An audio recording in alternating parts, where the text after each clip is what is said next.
चाहे चली जाई हमार जान हो, चाहे चली जाई हमार जान हो। सीमावा पर झंडा लहराई बहो, सीमावा पर झंडा लहराई बहो। झुकी नाही झंडा महार हो, झुकी नाही झंडा महार हो।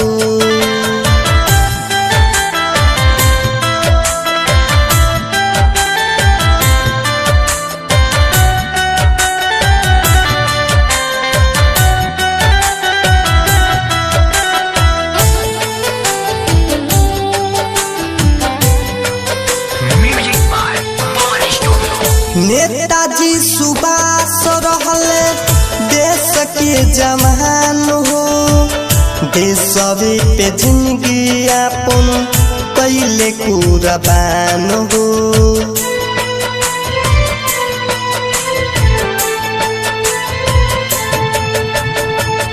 नेताजी सुभाष रहले देश के जवान हो, देशवे पे जिंदगी अपन कैले कुर्बान हो। सीमावा पठारा बाड़ देश के जवान हो, सीमावा पठारा बाड़ देश के जवान हो। झुकी नाही झंडा महार हो, झुकी नाही झंडा महार हो।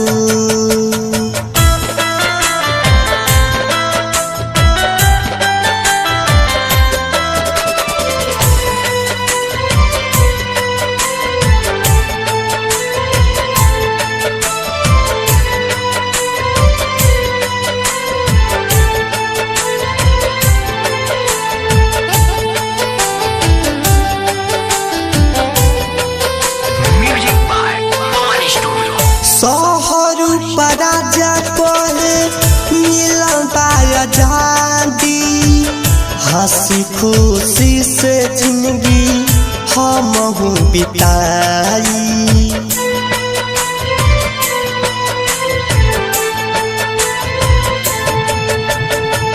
शहर पर राजा कहे मिलन पाया आजादी, हंसी खुशी से जिंदगी हम बिताई। भूलब नहीं बीतल उ कहानी हो, भूलब नहीं बीतल उ कहानी हो। झुकी नहीं झंडा महार हो, झुकी नहीं झंडा महार।